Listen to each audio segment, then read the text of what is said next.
Ok. Ok. Mister, vamos dar início. Primeiro, hoje temos connosco no nosso podcast o Mister João Correia, Mister novo, mas já com alguma experiência, quer aqui no futebol português, mas também já passou pela China, pela Grécia e recentemente pelo Brasil. Mister, antes de falarmos aqui mais do futebol propriamente dito, falarmos um pouco como é que isto começou, como é que esta paixão começou, como é que ingressou no futebol, para as pessoas também conhecerem um pouco o Mister. Olha, se houver alguma falha de internet, avisa-me de imediato, se faz favor, tá? Que eu estou aqui no centro de treinos, eu não sei como é que está aqui o pessoal, se está a usar muito a internet ou Ok. não. Pronto, o meu caminho no futebol começa, eu acho que posso dizer, tem que começar pela minha infância, por aquilo que foi a minha infância, aquilo que são as minhas origens. Tanto o meu pai como a minha mãe, como assim as pessoas mais próximas, não são pessoas que gostem muito de futebol, que tivessem assim tão ligadas ao futebol, mas eu tinha um tio que é marido da minha tia, que me levava muito ao Benfica, aos jogos do Benfica, a assistir jogos, a assistir treinos, e eu acho que aí começou uma grande paixão. E eu lembro-me quando eu comecei a ler e comecei a aprender a escrever, a ler, aquilo que era a minha vida era jogar L-Foot, jogar Football Manager, Championship Manager. Eu passei por todo esse processo. É interessante que as emoções que nós vivemos no outro dia, estava a ouvir uma entrevista de um treinador e ele dizia exatamente isto, que é as emoções que sentíamos nesse jogo, sentimos hoje em dia nos jogos de futebol enquanto treinadores. A emoção que eu sentia é exatamente a mesma, a emoção que eu sentia quando eu estava, se calhar, no quarto a dar chutes na bola e na sala a dar chutes na bola, a imaginar golos. É a mesma emoção que eu sinto quando uma equipa minha acaba por marcar golo. Então, desde criança que é uma paixão que eu tenho, e quando foi para escolher a universidade, não era uma coisa que estaria na minha cabeça ser treinador, apesar de ser a minha paixão, não estava na minha cabeça ser treinador, porque eu nem sabia se era possível ser treinador, se havia algum caminho que podia ser feito para eu ser treinador. E eu lembro de falar uma aula de português e um colega meu disse-me: olha, tu devias fazer o que tu gostas, tu devias trabalhar com futebol. E eu, pá, se fosse eu gostava de ser treinador de futebol. E ele disse-me: pá, um curso na Faculdade de Nutricidade Humana. Eu nem sabia que existia, eu tinha todos os meus caminhos para ir para a gestão. E a partir daí começou, desse dia, com certeza desse dia, começou o caminho de eu querer fazer o que eu gosto. A maior parte da minha geração foi influenciada pelo fenómeno Mourinho. Obviamente o Mourinho é uma referência, um ídolo. Eu acho que a minha paixão do futebol não vem do Mourinho. Se calhar a existência do Mourinho, uma existência do André Vilas-Boas fez-nos, se calhar fez achar que é mais possível chegar ao futebol profissional. E eu acabei por entrar na universidade, e aos 18 anos eu já estava a trabalhar no futebol, fui bater em portas, já estava a trabalhar no futebol sénior, como adjunto do 1º de dezembro, do Paulinho, ex-jogador do Benfica. O que eu sabia era muito pouco, mas eu estava ali para fazer tudo, desde fazer análise de adversários, que eram, eu hoje em dia olho e eu vejo que análises eram essas, mas aquilo foi o começo de tudo.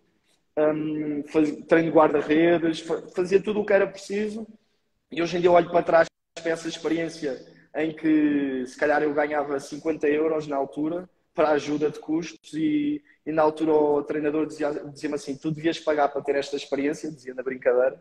E eu hoje em dia olho para trás e vejo que eu devia mesmo ter pago por aquela experiência e por essas experiências nos primeiros anos que eu tive logo no futebol sénior, que fui um privilegiado. E agora até chegar ao futebol profissional foi um longo caminho, e acredito que até os meus próximos objetivos ainda um longo caminho tenho para percorrer. Sim, sim, isso é verdade, Mister. Isso, o Mister já passou por contexto de treinador adjunto, analista e treinador principal também. Quais é que são as grandes diferenças entre estes três papéis que são importantes, mas como o Mister já passou por eles, fala-nos um pouco qual é que são as diferenças entre estas três funções que o Mister já desempenhou ao longo da sua curta carreira. É assim, eu comecei como treinador adjunto, foi os meus primeiros anos como treinador adjunto, em que foi mais enquanto aprendizagem. Portanto, O meu papel enquanto treinador adjunto hoje é um papel completamente diferente do papel que eu tinha como treinador adjunto no começo da minha carreira, que eu nem era número 2, era número 3, às vezes número 4, era mais para aprender e quase um estágio.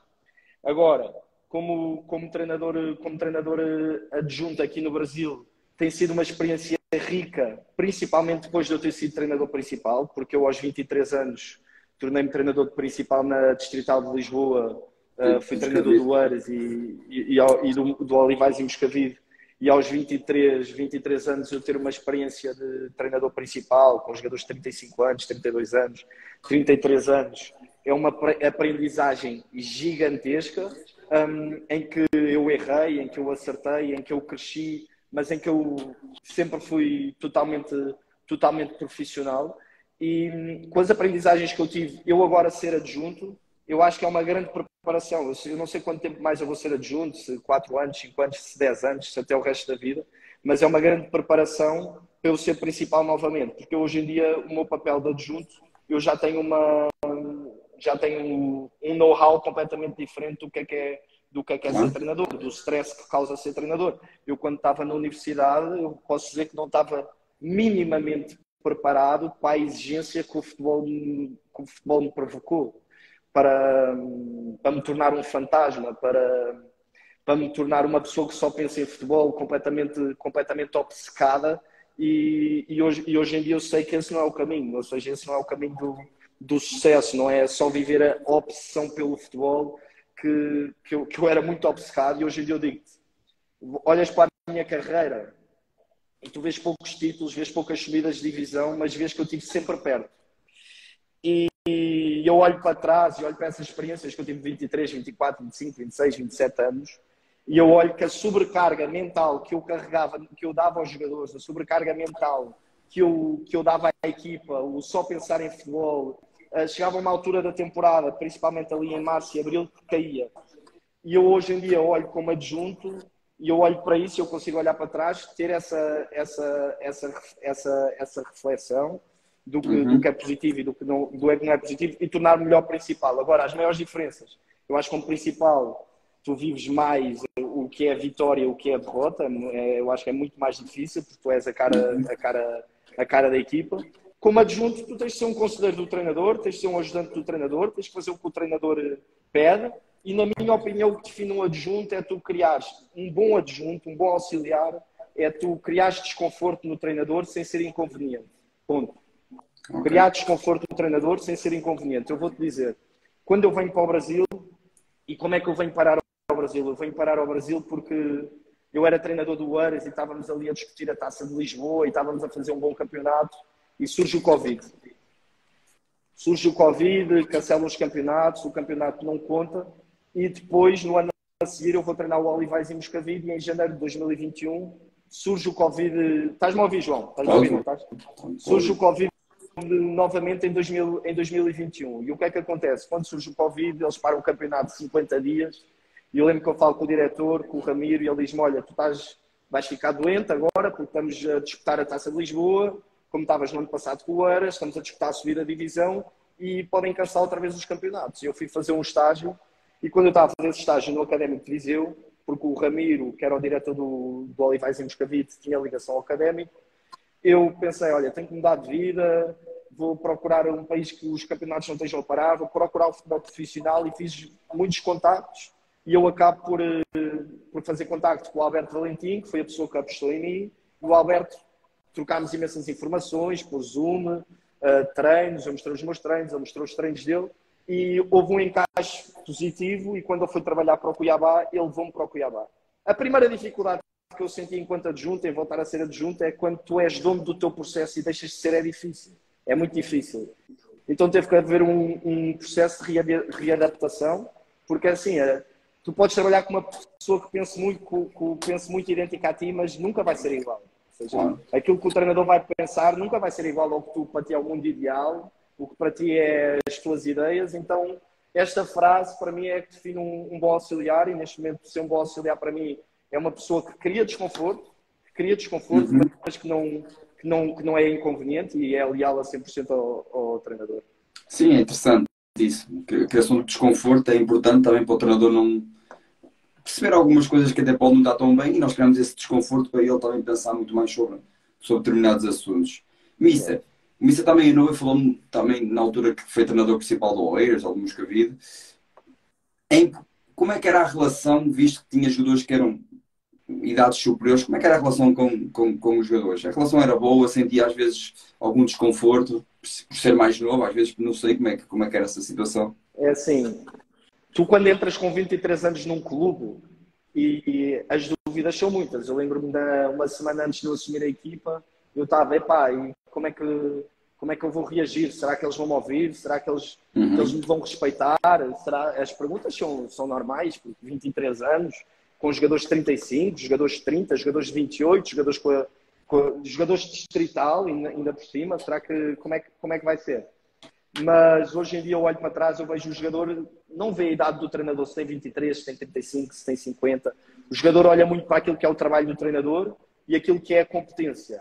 Eu acho que quando tu és mais novo que os jogadores, a única coisa que tu tens que ter uma atenção diferente de um treinador mais velho é se calhar tu não teres uma liderança autoritária. Então, isso foi uma das coisas que eu procurei ter o máximo cuidado, foi inicialmente eu não ter uma liderança autoritária, mas obviamente que havia uma altura que ia ser testado, que vai ser testado, uma altura no início.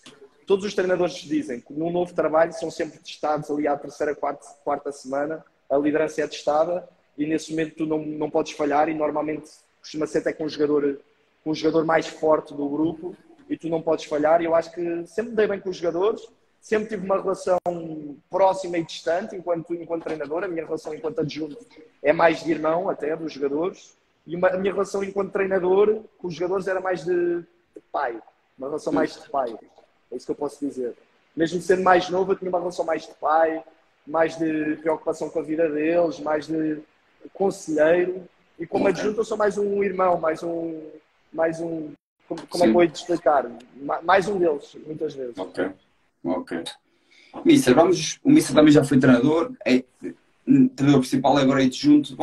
O Mister, em termos de planeamento, uma semana, a sua ideia, como é que gosta de planear a sua ideia? Vamos imaginar, tem um jogo domingo, vai jogar só no próximo fim de semana, gosta de dar treino, gosta de dar logo o treino após o primeiro jogo, gosta de dar descanso.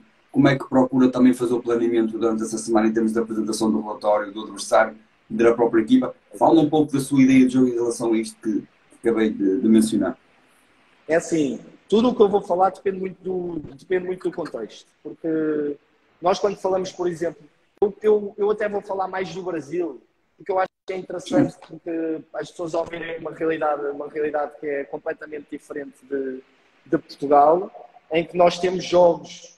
O Campeonato Brasileiro é o campeonato com maior densidade competitiva do mundo, ou seja, é o campeonato em que as equipas descansam menos entre jogos.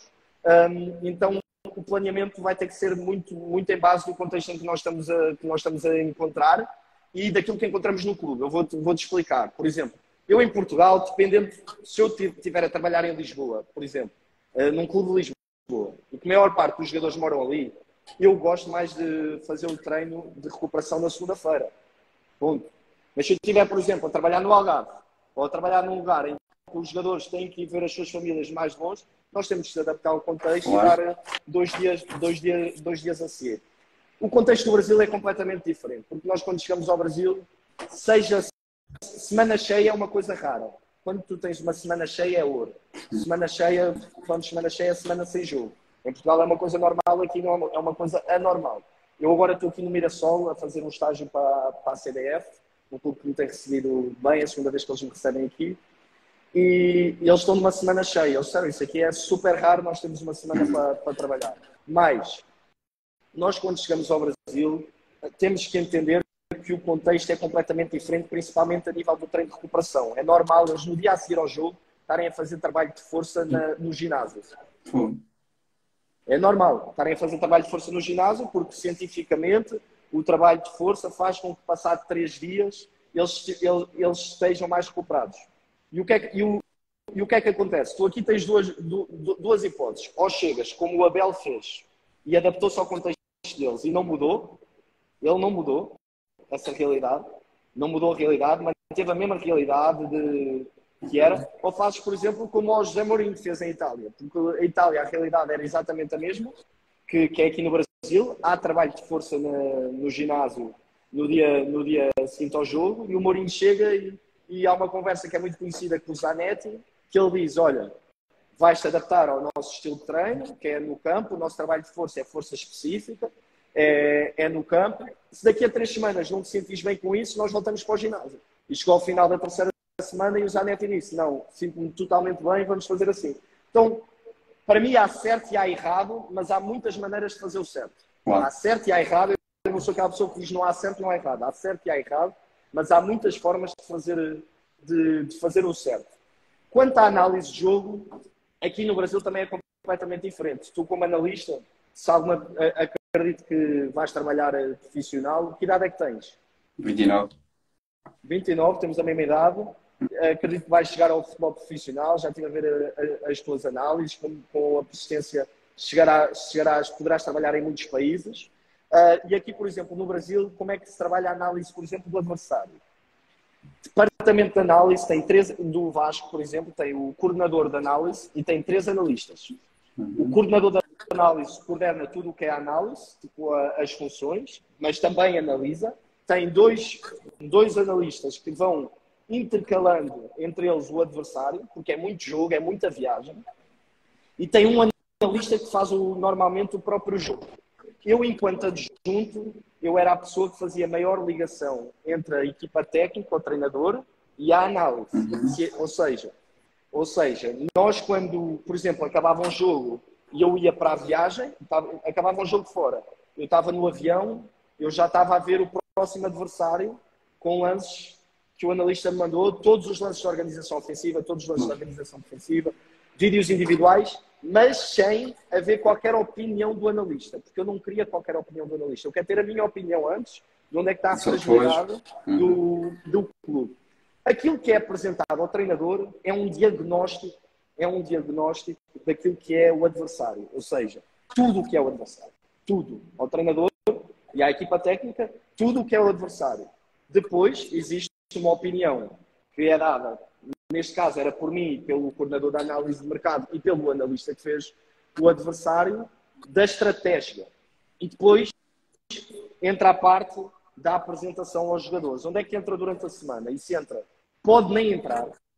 Na minha opinião, pode até às vezes nem entrar. Não precisa de ser sempre. Porque quando nós falamos em 38 rodadas, quando falamos em Copa do Brasil, se for uma equipa de Libertadores, às vezes pode até não entrar, porque eu acho que muitas vezes temos que olhar para o adversário e vemos o nosso modelo encaixa aqui, o nosso modelo encaixa a 100%, ponto. Não precisamos mostrar. No dia do jogo damos umas luzes. Obviamente que a maior parte das vezes vamos mostrar aos jogadores. Se for semana cheia, máximo partimos em 2 vídeos coletivos. Também pode haver vídeos individuais e setoriais, mas partimos em dois vídeos coletivos. Normalmente, no dia -3, fazemos o vídeo, por exemplo, da organização ofensiva, defensiva, transição ofensiva e transição defensiva. E no dia -1, fazer as bolas paradas. Mas aqui está uma das coisas que eu toco cada vez mais. Eu acho que temos que evoluir, que é, muitos dos clubes em que eu passei, enquanto adjunto e enquanto principal, aquilo que se apresenta aos jogadores é o que é o adversário. E tu chegas ao final da análise do que é o adversário e tu vais perguntar, e eu fazer um exercício, eu quero perguntar jogador a jogador, o que é que tu achaste? E a opinião deles vai ser completamente diferente uma dos outros. Então eu acho que a apresentação aos jogadores deve ser cada vez mais objetiva, mais curta, e tem que ser uma prescrição daquilo que nós vamos fazer com o adversário e uma discussão daquilo que nós vamos fazer com o adversário. Porque, por exemplo, vou-te dar um exemplo. Muitas vezes nós chegávamos ao jogador, vamos fazer uma organização ofensiva. A equipa constrói em 2-1, 4-3-3, extremos abertos e laterais abertos. Ponto.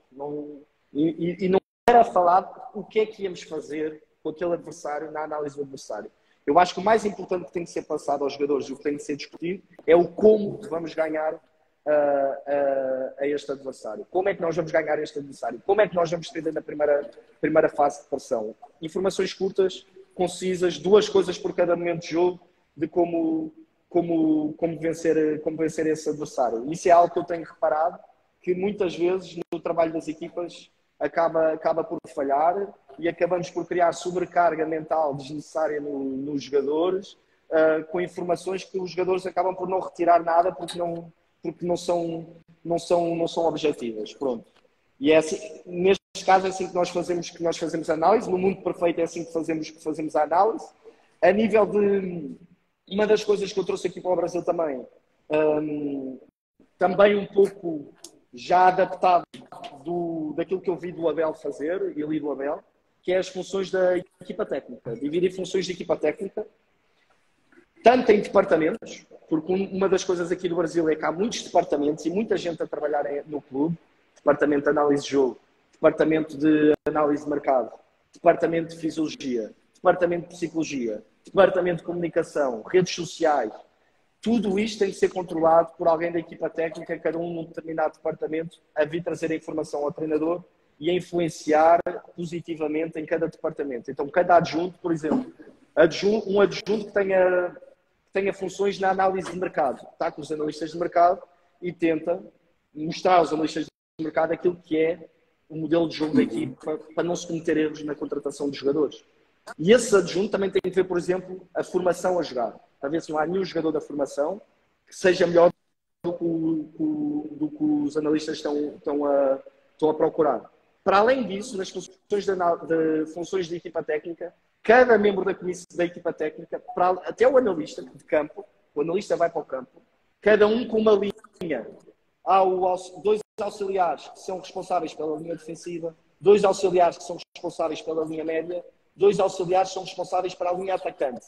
Isto serve para duas coisas. Serve para o treino, para o feedback no treino e para os exercícios setoriais. Por exemplo, quando se está a trabalhar a linha defensiva, o treinador da linha defensiva já sabe que tem que ir para a linha defensiva. Quando se está a trabalhar a linha média, trabalho específico depois do treino. Cada treinador sabe com quem é que tem que estar. 11 para 11. Os treinadores que estão responsáveis pela linha defensiva, nós já nem precisamos dizer nada, que estão responsáveis para fazer de bandeirola, ver os foras de jogo e alinhar a linha. E isto onde é que se liga com a análise? Onde é que eu quero ligar isto com a análise? Toda a gente faz parte da análise. Eu não sei se tu viste, por exemplo, a série do Arsenal. Na série do Arsenal tu percebes que eles fazem isto. Que cada adjunto é responsável por uma linha e os vídeos individuais e setoriais são feitos pelo adjunto de cada linha. Por exemplo, se for com defesa. Eu, quando estava no Olivais em Moscavide, eu já dividi a equipa técnica, mas por momentos de jogo. Certo? Mas por momentos de jogo tu vais ter um problema, que é, muitas vezes tu estás a dar um vídeo ao central e o vídeo que estás a apresentar ao defesa central ou à linha defensiva é sobre defensivo e também tem um momento ofensivo. Então aí já ficava meio confuso. Então tu assim, se tiveres, por exemplo, João Deus, é analista da equipa do Bragantino. Para além disso, está no campo.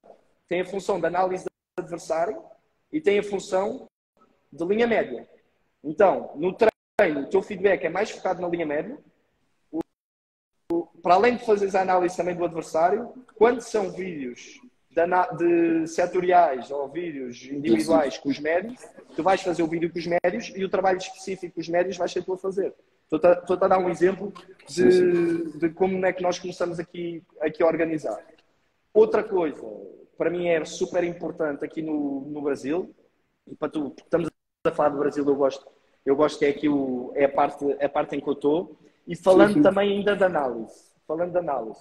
Enquanto analista, eu acho muito importante ter em consideração o aspecto mental da análise.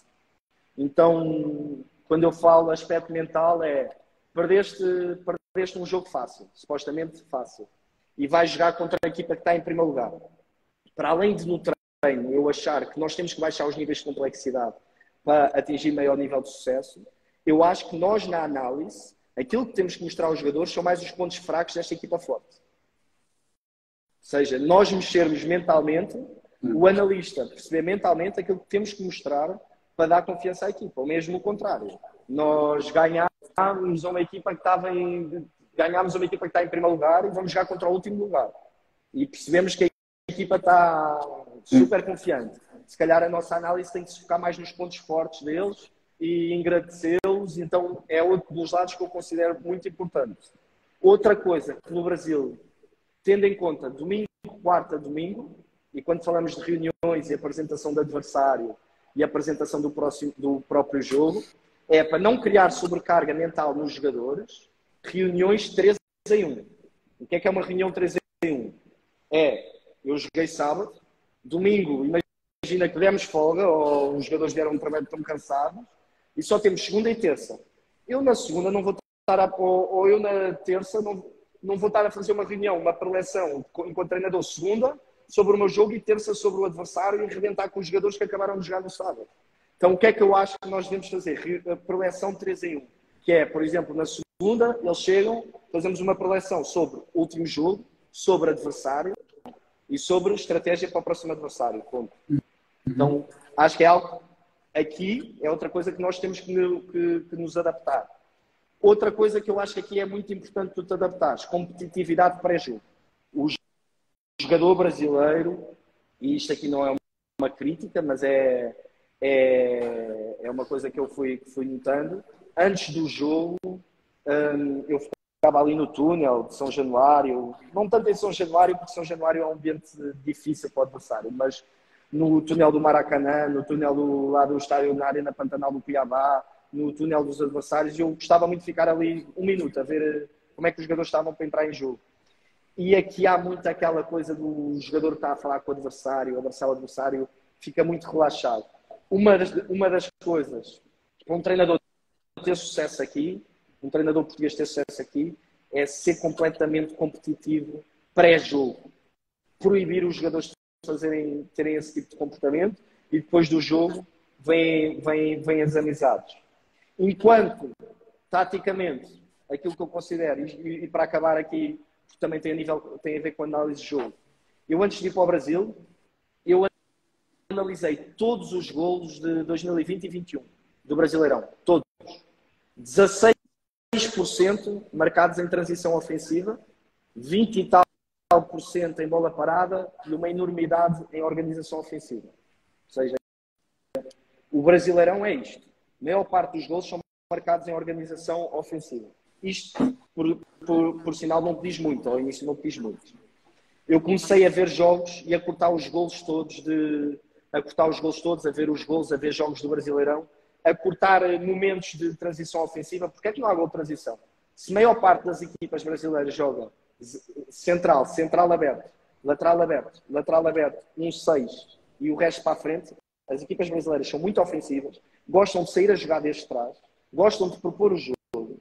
Então, porquê é que não há gol de transição? Porque se eu recupero a bola, a outra equipa está aberta, certo ou errado? A outra equipa está com os centrais abertos. Então vai ter que haver gol de contra-ataque. O que é que eu comecei a perceber?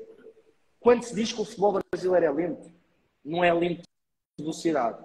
Eu acho que é lento nesse aspecto e tem mais do que uma razão. Porque o jogador joga cansado, o Campeonato Brasileiro é jogado 38 rodadas num espaço muito curto por causa do estadual. O jogador joga cansado, são viagens continentais, então a velocidade do jogo acaba por ser menor. E neste momento de recuperação de bola, em que tu podes criar superioridade numérica, volta para trás, volta para o momento de organização. Então, uma das coisas que mais tem que ser trabalhada aqui, na minha opinião, um treinador que venha, é essa objetividade ofensiva, é saber ler os momentos de superioridade, fazer gol rápido, quando é possível. O Jorge Jesus, a equipa do Flamengo era isso. Era pegar na bola e fazer gol rápido. Era muito agressiva no momento da recuperação de bola e atacava muito rápido depois de recuperar a bola. E é um dos aspectos que eu acho mais importantes aqui para ter sucesso aqui. Mas basicamente, quando tu fizeste uma pergunta, eu comecei aqui a desdobrar-me por outras coisas. Sim, não tem mal. Estava aqui a ouvir e a pensar em coisas que falaste. Importante, tocando no aspecto do relatório que falaste, é algo que eu debato muito com alunos e com isso que é a parte do relatório ser curto. Muitos ainda vêm com a parte do relatório ser muito denso, muito extenso e eu sou contra isso, porque acho que é importante fazer o corte curto, apresentar algo muito mais objetivo e apresentar também algo como pode-se explorar os espaços, porque também dizer que o espaço é aquilo, imagina, tem um espaço entre linhas, se a tua equipa não é forte, naquele espaço, porque estás a mencionar um espaço que a tua equipa não vai explorar. Exatamente.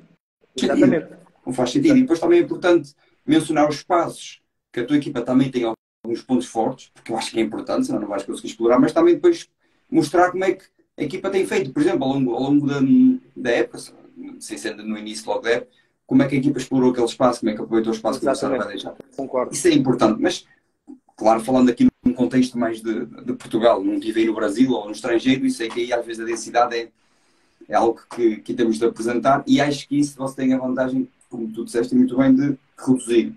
Uhum. Isso é importante. Exato. Já aqui eu acho que é importante, nesses contextos, como mencionaste muito bem, é muito mais importante. Ok? Exato. Aqui eu ouvi e achei muito interessante o que...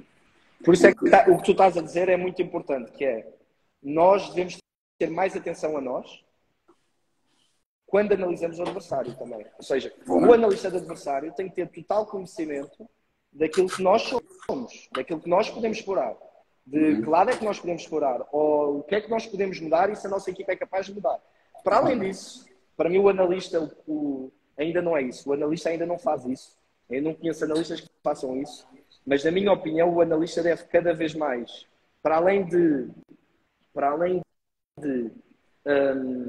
dar um conselho daquilo que é estratégia, começar a também saber criar exercícios de treino. Ou seja, saber, por exemplo, recomendar um exercício de treino, criar exercício de treino. Para mim, um analista é um adjunto, cada vez mais. Mas o analista tem que estar no campo. O mais difícil aqui é que ainda muitas equipas têm poucos analistas. E o analista vir, imagina, análise da própria equipa, análise do adversário, os momentos todos, estar no treino, filmar treinos, fazer isso tudo, é complicado. E é por isso que eu sou a favor. E há clubes que já têm mudado isto. No podcast anterior falei com o Mr. João Pedro, que está no Amora, que está na fase campeão, para subir à segunda liga. Já tem uma equipa técnica um pouco profissional, ou seja, já tem. Sim. E isso faz com que o meu falou que consegue distribuir as tarefas de maior, ou seja, organização ofensiva, ou defensiva, ou de bolas paradas. Isso faz com que, se for ver, possam fazer isto que o Mister acabou de dizer, que é, faz-me um exercício para isto. Ok, este espaço, mas explica-me como é que eu posso explorar este espaço. Exatamente. Mas é isso que eu defendo aqui também, que é, eu percebo os clubes, mas às vezes gasta-se dinheiro noutras coisas, ou não é isso que está agora em questão, mas e não temos uma maior equipa técnica, e faz com que, imagina, vou para uma equipa, imagina, vou para adjunto isso, hora tens de fazer analisar a própria equipa, o adversário, é difícil ir ao pormenor, ao pormenor é muito difícil. É impossível. Portanto, eu aqui no Brasil até acho às vezes o contrário, que é excesso de gente a pensar. Excesso de gente a pensar diferente. Eu tenho o problema contrário aqui. Tem excesso de gente a pensar diferente. Por isso é que é muito importante haver cada adjunto a cuidar de cada departamento, porque há muita gente a pensar diferente. Outra coisa, quanto à análise que eu também gostava de falar, que é a análise do treino. Por exemplo, na análise do treino e as reuniões individuais que eu te falei. Por exemplo, as reuniões individuais e setoriais, eu acho que fazem crescer muito mais o jogador do que uma reunião coletiva da equipa. Tu às vezes pegas um jogador, mostras os lances individuais só na linha defensiva, mostras o que é que está bem e o que é que está mal, e ele vai crescer muito mais. O que é que nós fazemos aqui? Vou-te dar um exemplo. Eu tive uma reunião com o Marlon, linha defensiva, Cuiabá, defesa central. Eu peguei no Marlon, ficámos 5 minutos a ver vídeos dele, e o vídeo era ele e o Tiago Silva, da seleção brasileira. Ações dele e do Tiago Silva. Ações iguais e ações diferentes. Ele chegou ao final do vídeo e ele disse-me assim, porra, se eu soubesse isto, se eu já tivesse visto isto, e que a diferença era tão pouca, eu acho que já tinha chegado à seleção. Os treinos dele a seguir e os jogos dele a seguir, com um vídeo de 10 minutos, foram... Rebentou. Mas para fazer isso, o que é preciso? Para fazer isso, o que é preciso? Precisas de gente. Obviamente que precisas de gente. E eu quando estava em clubes, agora trabalho mais por independente, trabalhava por clubes, e eu queria implementar isso. Falava sempre, mas o treinador ficava assim a olhar para mim, tipo, como é que vais fazer isso? E eu gostava. Uma pessoa não consegue dar conta de tudo. Porque imagina, eu acho que é importante. E eu mostrava-lhes relatórios, imagina, do jogador, pá, isso temos que melhorar estes aspectos, por exemplo, o central, os apoios, tudo, o timing, design, não pode, não. Mas depois era, e eu até mostrava-lhe, mas depois tinha que trabalhar com ele, como é que vou trabalhar isso com ele? Não? Porque depois tinha que estar, João, falta análise disto, João, tens que ir, mas isso é análise agora deste problema, é muito difícil. Isso é um problema hoje de Portugal, porque Portugal neste momento é um país sem dinheiro no futebol, é um país que não tem dinheiro para investir em profissionais, é um país que está complicado. Pronto. Tu, se vieres para aqui, é uma realidade já completamente diferente. Os clubes têm um clube, por exemplo, eu dou o teu caso aqui do Mirassol. Eu estou aqui no Mirassol agora, a passar umas semanas. O Mirassol é um clube que há há 2 anos estava na Série D, o ano passado estava na Série C e agora subiu para a segunda Liga. O Mirassol tem umas condições de Seixal. Estamos a falar de um clube pequeno no Brasil. Eu fui trabalhar no Vasco da Gama, que estava na Série B e tinha tudo, pedólogo, tinha psicólogo, tem tudo o que tu precisas dentro de uma instituição. Estou em Portugal, eu cheguei a estagiar em clubes de segunda liga, que os jogadores não tomavam um pequeno almoço no clube. Tu chegas aqui, isso é uma vergonha, não é porque não é profissional no clube, é porque não há dinheiro, é porque alguma coisa está a ser mal feita. E, às vezes não sei se não é dinheiro, se não é mais falta de organização. E de organização. Sim, mas pronto. Missa, uma questão também que gostaria de colocar era, na sua opinião, para termos uma equipa técnica decente, ou seja, para distribuir pelas várias funções, para si, quantos elementos é que podia ter uma equipa técnica e como é que distribui isso? É assim, se eu for o treinador principal, se o Missa for o treinador principal, um adjunto para linha defensiva, bola parada defensiva, por exemplo. Obviamente que eu tenho que ter conhecimento de tudo, mas é aqui onde ele intervém. Sim. E este adjunto, para além disso, focar-se nos aspectos da logística. Imagina, o treinador está a fazer o plano de treino, olha, vamos almoçar a que horas, na viagem a que horas.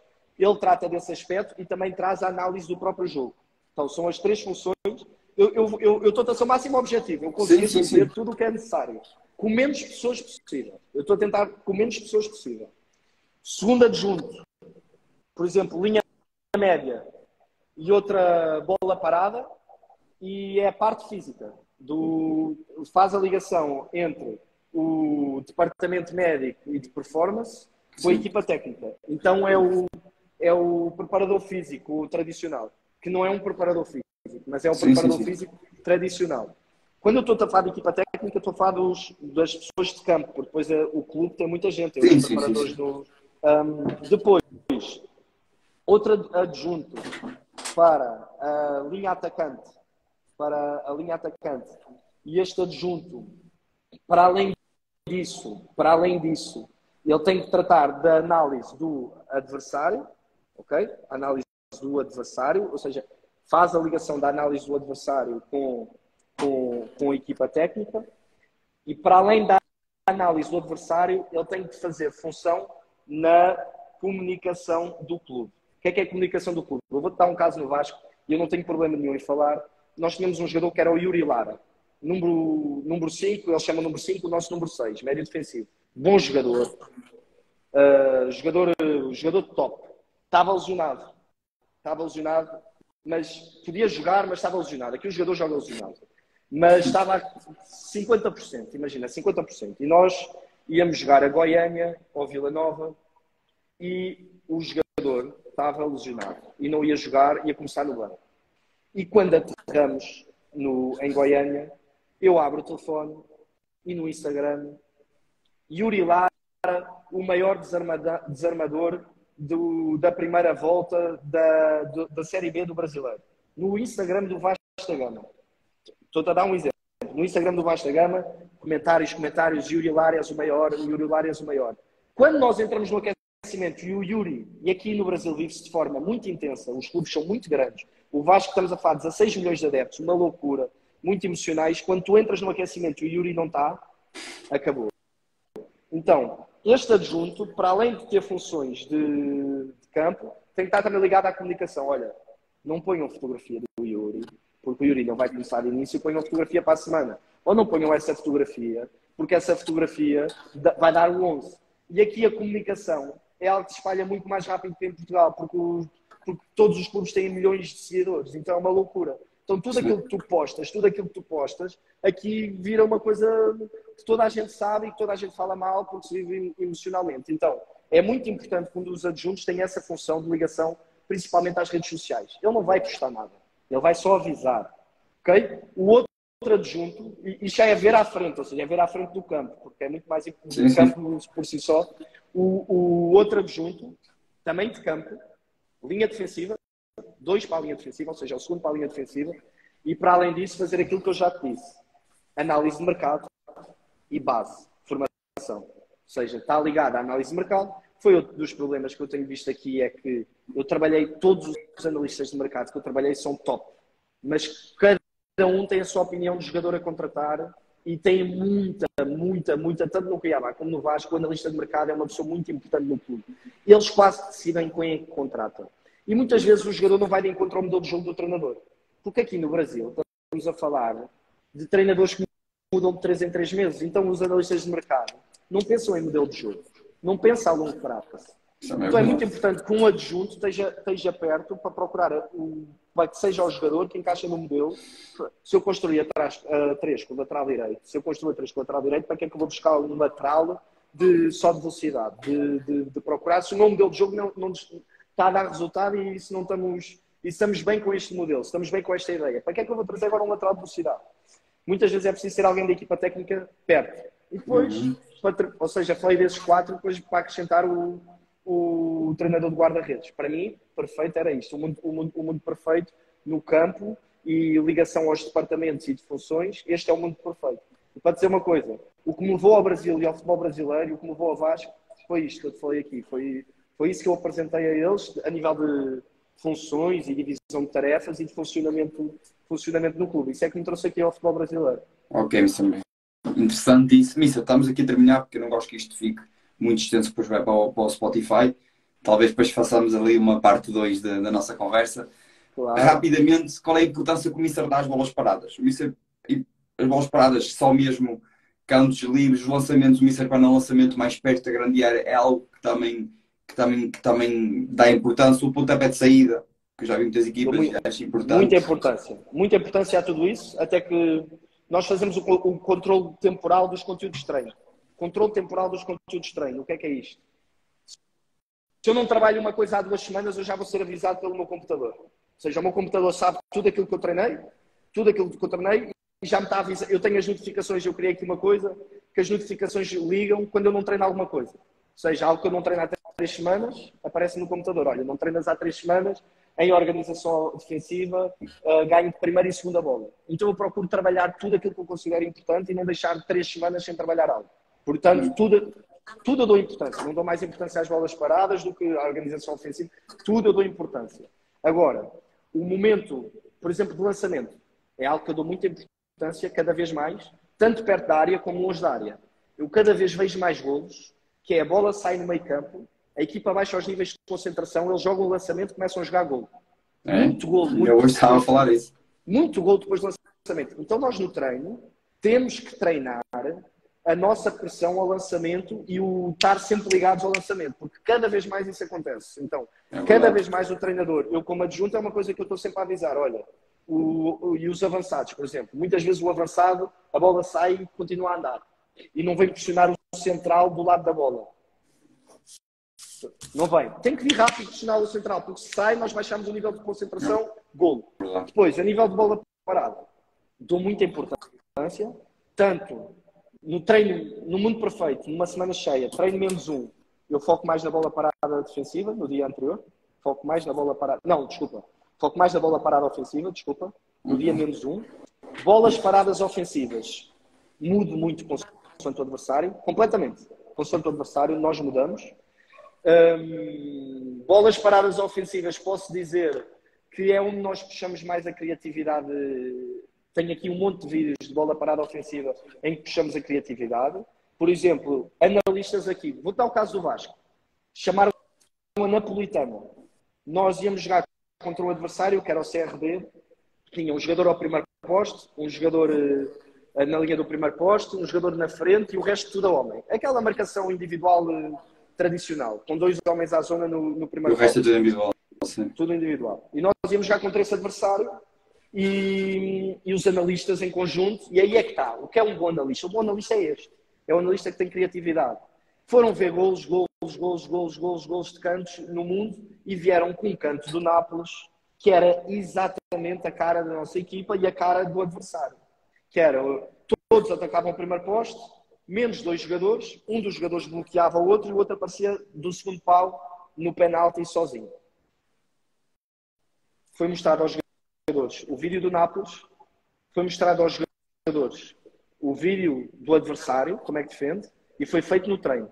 45 segundos de jogo. Golo. E basta colocar no YouTube. Napolitana, Vasco da Gama, eu acho que vai aparecer. Ou Vasco da Gama, CRB, e aparece. Foi 45 segundos, 1 minuto, golo.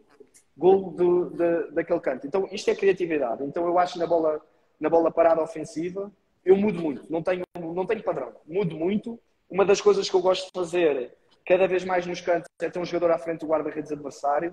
Cada vez mais gosto de ter aquele jogador à frente do guarda-redes adversário, não é bloquear, mas a tapar a visão.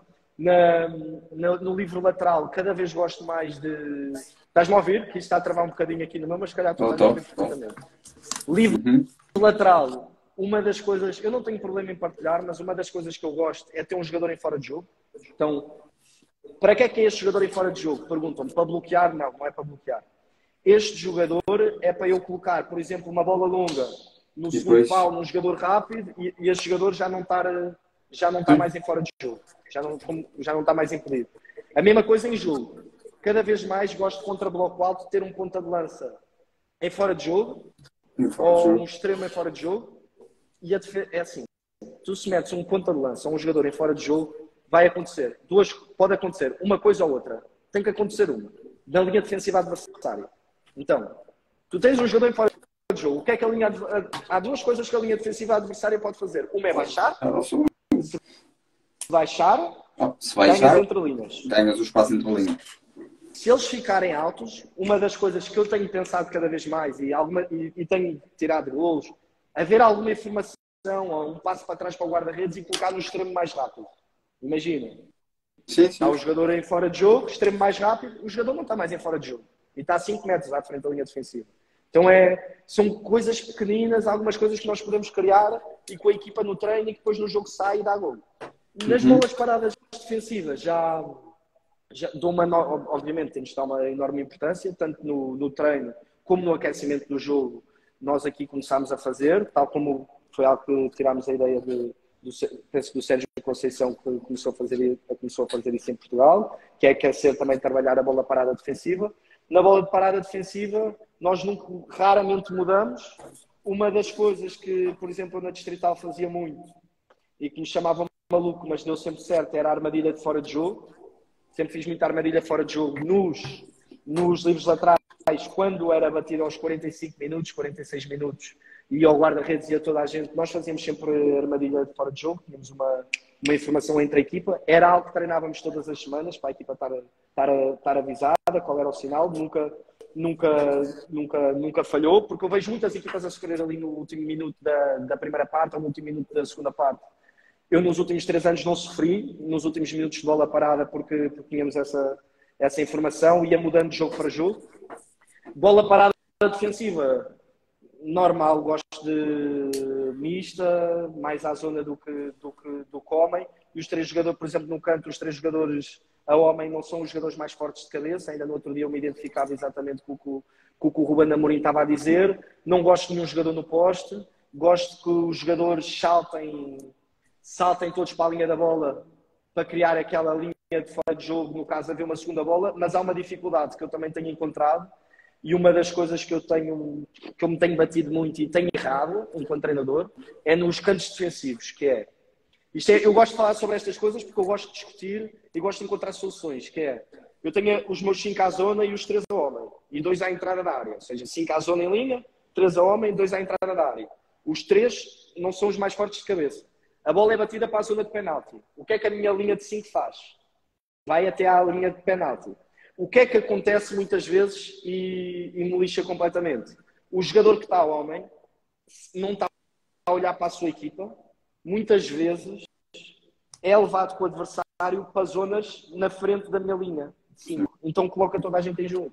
Então é algo que se torna um pouco mais difícil de trabalhar. Obviamente que o jogador tem que estar a olhar para a bola e largar, mas eu já me aconteceu sofrer gol 2 vezes assim, em que um jogador da marcação individual põe toda a gente em jogo e é uma das coisas que eu tenho estado aqui a bater, como é que eu vou resolver isso. Mas pronto, dou máxima importância às bolas paradas, como a todos os momentos e é isso. Tudo aberto para falarmos do que tu quiseres depois. Sim, isso é interessante, também isto, por exemplo, quando falo de bola parada, eu, por exemplo, fazia muito isto no Leixões, quando estava no Leixões, que era o lançamento muito rápido. Em casa tínhamos um apanha-bolas que nos dava logo a bola no meio campo e fizemos muitos gols assim, porque é como disse, como falou agora o Mister muito bem, o índice de concentração baixo.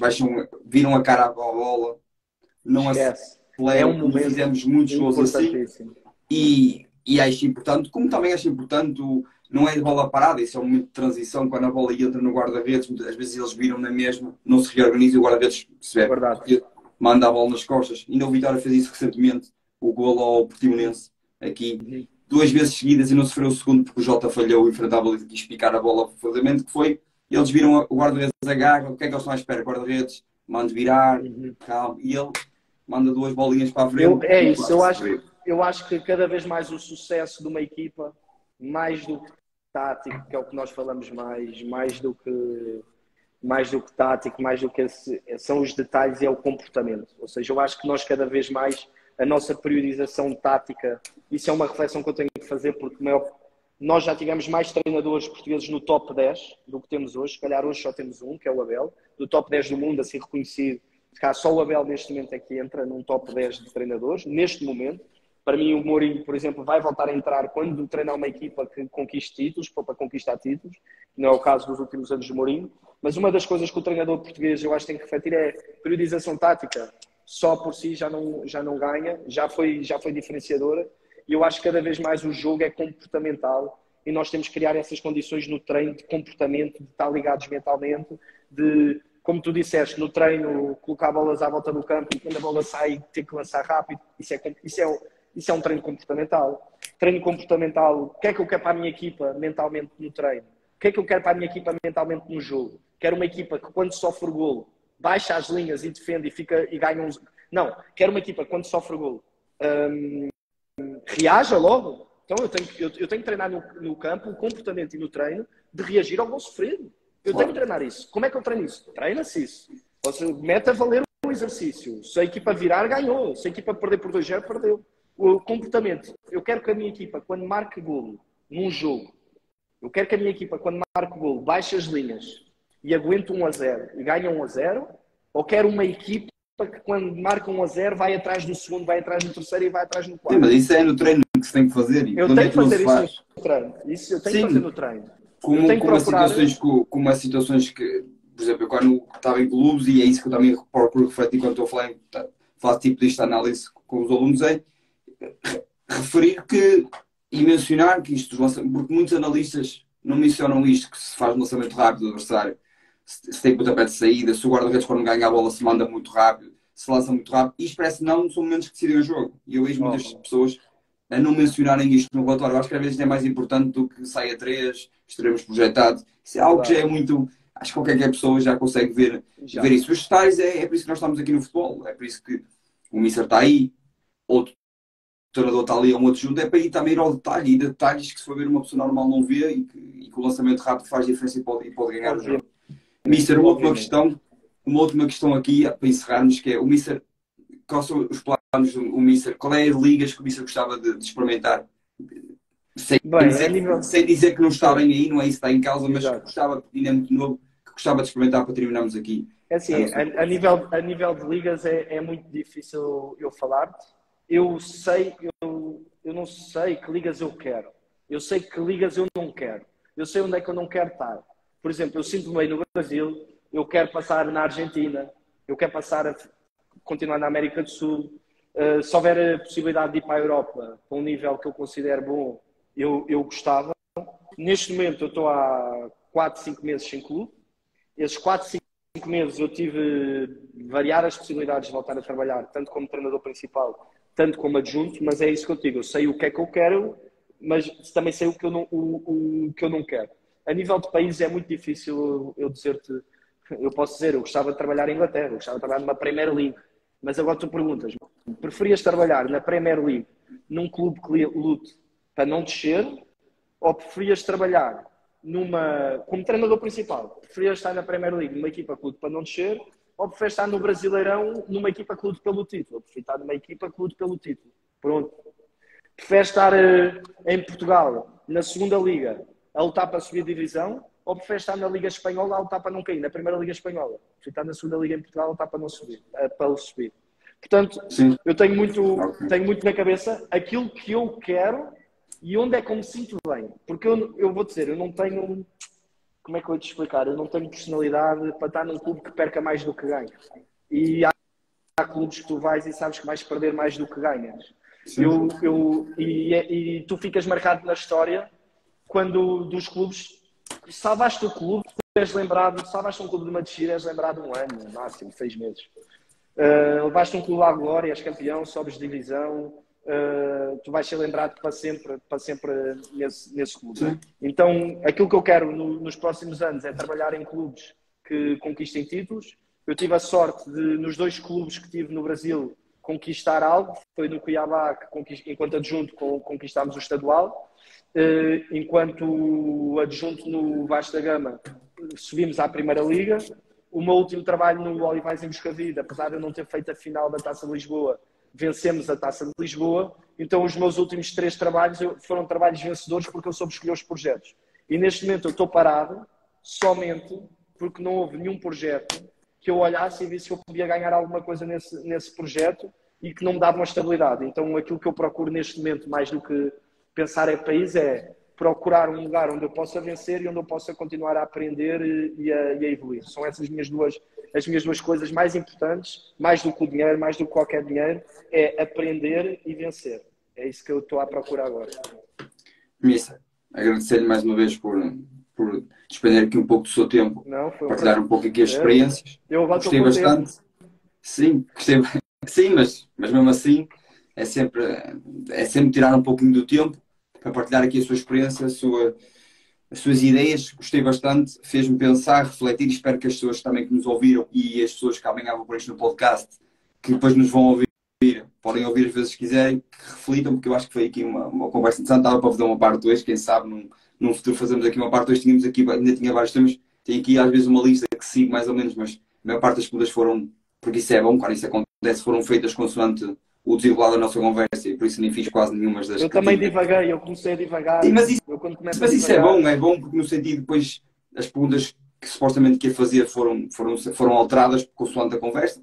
Há pessoas que não desenvolvem tanto e eu tenho que fazer as perguntas que estão, outros misters, outros analistas, outros senadores guarda-redes que vão desenvolvendo. Isto vai se tornando mais engraçado. João, e gostei bastante por isso. Diga. Eu também gostei e dar primeiro que tudo eu escapei essa parte, os parabéns, porque tu tens falado tu estavas a falar do último podcast, eu já ouvi 2 teus, quero dar os parabéns porque para além de dar voz a pessoas já com notoriedade, tu estás a dar voz a pessoas que estão a aparecer no mercado, jovens, que ainda não têm muita visibilidade, mas com certeza muitas delas serão top nos próximos 5, 6 anos, serão reconhecidas como top.